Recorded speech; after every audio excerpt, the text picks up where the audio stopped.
Assalamualaikum warahmatullahi wabarakatuh. Ananda, selamat datang di channel YouTube SMA Muhammadiyah 1 Yogyakarta. Hari ini bersama Ibu Giga Ikhlas Kusuma dalam pelajaran Bahasa Indonesia. Bagi Ananda kelas 10, hari ini Ibu akan menceritakan tentang sebuah cerita rakyat. Nah, Ananda pernahkah mendengar cerita salah satunya yaitu Malin Kundang? Nah, apakah Ananda sudah pernah membaca cerita Malin Kundang? Pasti tidak asing cerita Malin Kundang bagi Ananda, ya kan? Nah, karena kita mengetahui bahwa siswa-siswi SMA Muhammadiyah 1 Yogyakarta ini sangat bervariasi asalnya, mulai dari Sabang sampai Merauke. Nah, cerita Malin Kundang ini berasal dari masyarakat dan berkembang dalam masyarakat pada masa lampau hingga masa kini. Jadi sangat awet. Kemudian cerita rakyat Malin Kundang banyak memiliki nilai-nilai kehidupan yang dapat kita petik sebagai cermin kehidupan kita.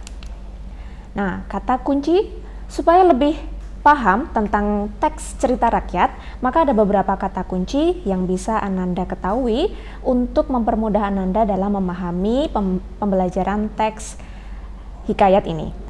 Yang pertama adalah cerita. Tentu, sebuah teks cerita rakyat itu harus ada unsur ceritanya.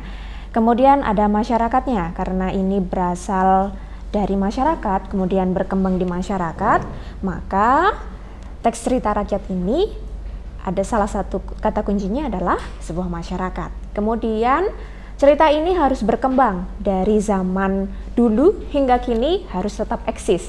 Kemudian yaitu ada cerita masa lampau, meskipun sekarang kita sering mendengar dekonstruksi tentang cerita rakyat, tapi cerita-cerita tersebut awalnya atau mulanya adalah dari masa lampau. Kemudian ada ciri khas daerah. Cerita rakyat dibagi menjadi setiap daerah-daerah, daerah Jawa, daerah Sumatera, daerah Kalimantan, itu pasti memiliki salah satu ciri khas dari masing-masing cerita. Kemudian adanya kultur budaya. Nah, cerita rakyat ini juga bisa mengedepankan kultur budaya masing-masing daerah Ananda. Kemudian harusnya ada nilai moral atau pesan atau amanat yang bisa kita pelajari sehingga cerita rakyat tidak hanya sebuah cerita saja, tapi kita bisa belajar dari cerita tersebut untuk kita amalkan atau kita lakukan di dunia nyata. Oke, jadi cerita rakyat atau hikayat adalah merupakan cerita yang berasal dari masyarakat dan berkembang dalam masyarakat pada masa lampau yang menjadi ciri khas setiap bangsa yang mempunyai kultur budaya yang beraneka ragam yang mencakup kekayaan budaya dan sejarah yang dimiliki masing-masing bangsa. Kalau di sini secara umum adalah bangsa, kalau kita bisa ambil salah satu dari kultur budaya, gitu ya. Oke.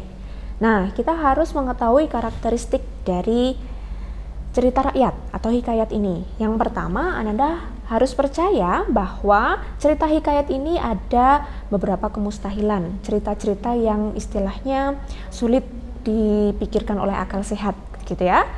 Kemudian ada kesaktian tokoh. Kita tahu seperti Sangkuriang, nah itu bisa membalikkan kapal. Itu kesaktian-kesaktian tokoh yang diceritakan dalam sebuah cerita rakyat. Kemudian ada pesan moral. Pesan moral ini harus kita cari atau kita gali di cerita rakyat tersebut karena pesan moral inilah yang akan membuat diri kita lebih baik di kemudian hari, gitu ya. Kemudian cerita ini diceritakan dari mulut ke telinga ya, bukan dari mulut ke mulut karena kita mendengar menggunakan telinga, oke?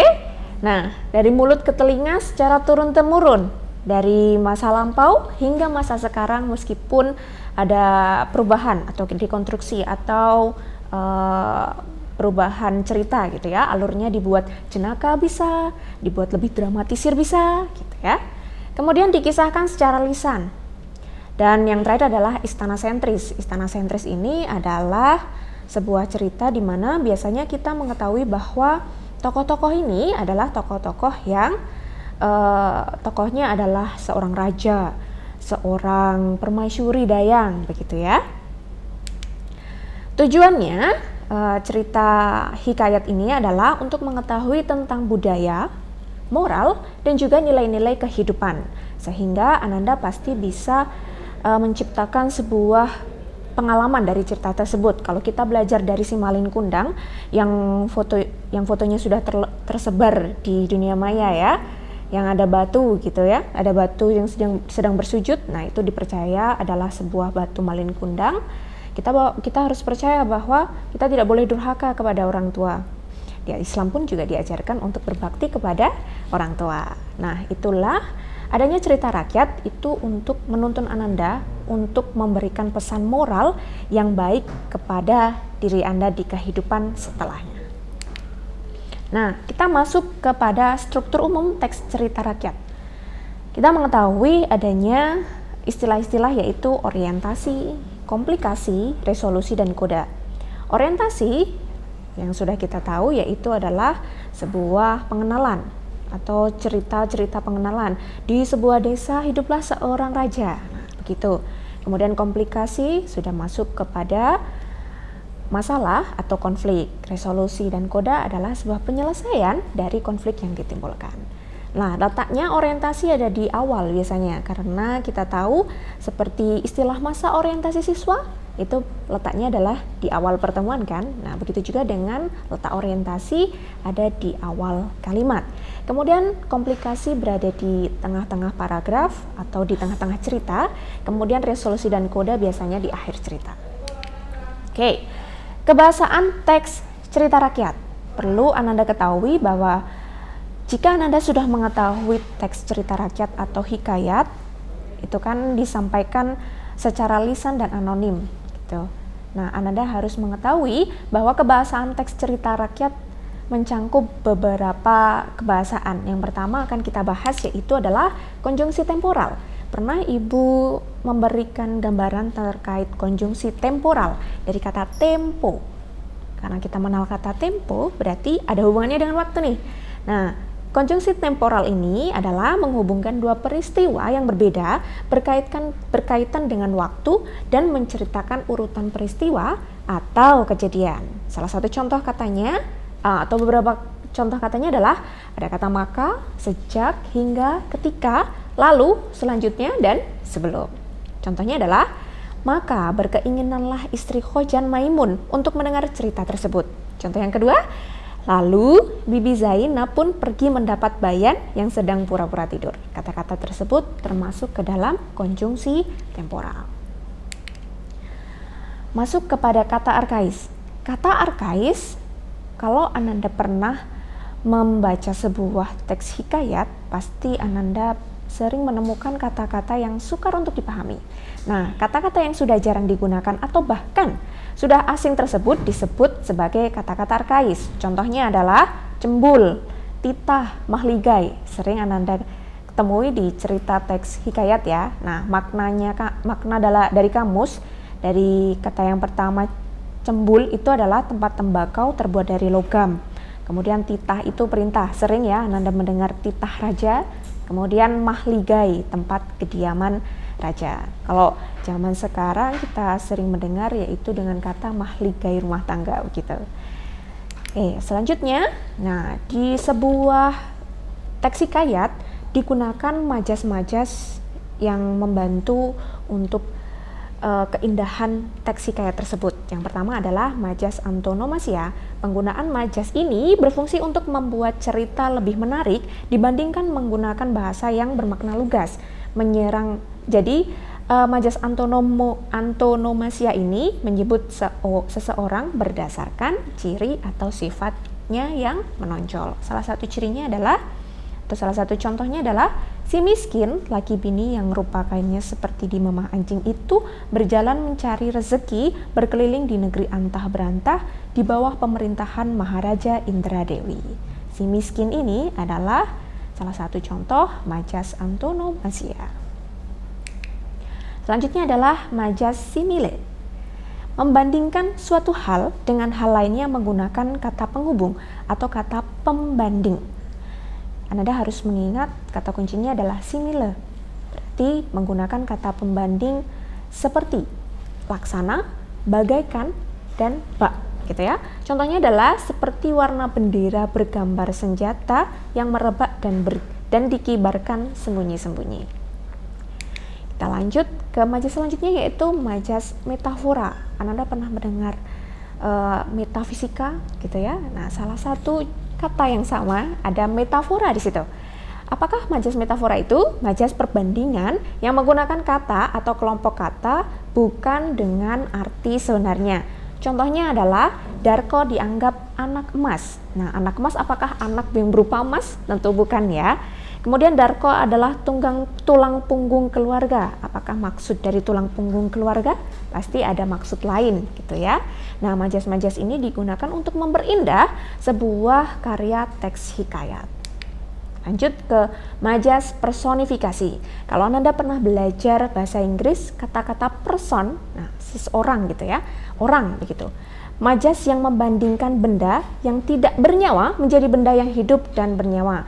Jadi majas ini memperumpamakan benda yang mati seperti batu, apalagi yang benda mati. Nah, itu diumpamakan sebagai seorang hidup, person gitu ya. Contohnya adalah, tentulah kehadiran Darko membuat kampung kami lebih menggeliat, makin bersemangat. Nah, kampung ini kan seperti benda mati, ya tidak bisa menggeliat, gempa nanti jadinya ya. Oke. Nah, itu salah satu beberapa majas atau beberapa kebahasaan yang ada di dalam sebuah teks hikayat. Sekarang, karena Ananda sudah mengetahui beberapa teori, maka Ibu akan mengajak Ananda untuk beberapa latihan soal. Kita baca soal yang pertama ya. Latihan soal yang pertama adalah, Tuan Putri memandang ke dayang kipas itu. Kesepuluhnya menyembah, lalu mengundurkan diri mengisut ke belakang perlahan-lahan. Bangkitlah Mak Inang, lalu duduk di tepi tilak 7 bertindih. Lalu mengumpulkan bunga melur yang terselit-selit di suara Tuan Putri itu. Nah, yang ditanyakan adalah nilai yang terdapat pada penggalan tersebut adalah, ketika Ananda kesulitan dalam mengartikan sebuah teks hikayat, maka Ibu yakin Ananda pernah mengartikan sebuah teks bahasa Inggris yang diilustrasikan dalam sebuah agenda atau sebuah kegiatan begitu ya. Saya tahu kegiatannya seperti ini. Saya tahu kegiatannya itu seperti ini, tapi tidak bisa membahasakan secara perkata. Nah, begitu juga dengan teks hikayat, Ananda pasti bisa mengilustrasikan teks tersebut menjadi sebuah gambar atau kegiatan. Di teks tersebut bercerita tentang Tuan Putri memandang ke dayang kipas itu, kesepuluhnya menyembah. Jadi ada Tuan Putri yang disembah oleh 10 daya. Nah, bisa terkonsep ya, bisa terilustrasikan ya. Maka nilai yang terdapat pada penggalan tersebut adalah, yaitu terkait, jawabannya adalah budaya, yang C. Karena kita mengetahui bahwa sosok yang lebih tua atau lebih tinggi derajatnya akan kita agung-agungkan, atau kita harus menunjukkan rasa sopan santun kita, begitu ya. Lanjut ke soal nomor 2.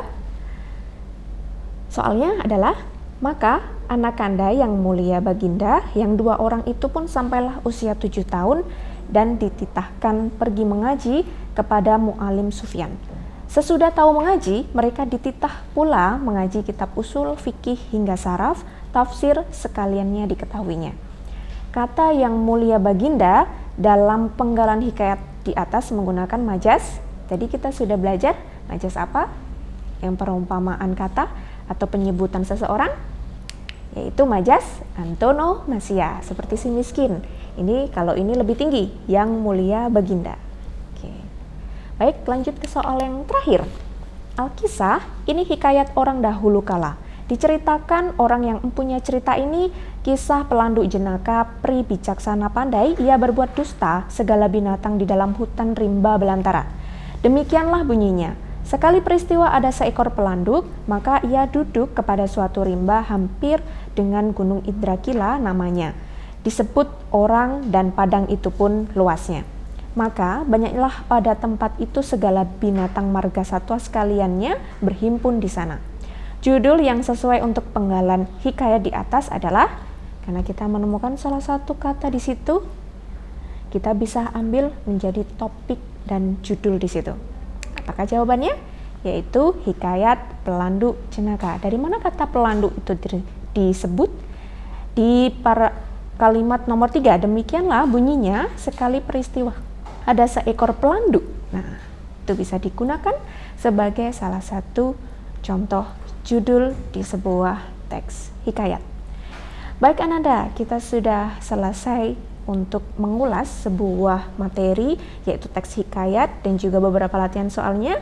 Semoga Ananda bisa lebih paham mengenai teks hikayat ini. Sekian yang bisa Ibu sampaikan. Terima kasih. Assalamualaikum warahmatullahi wabarakatuh.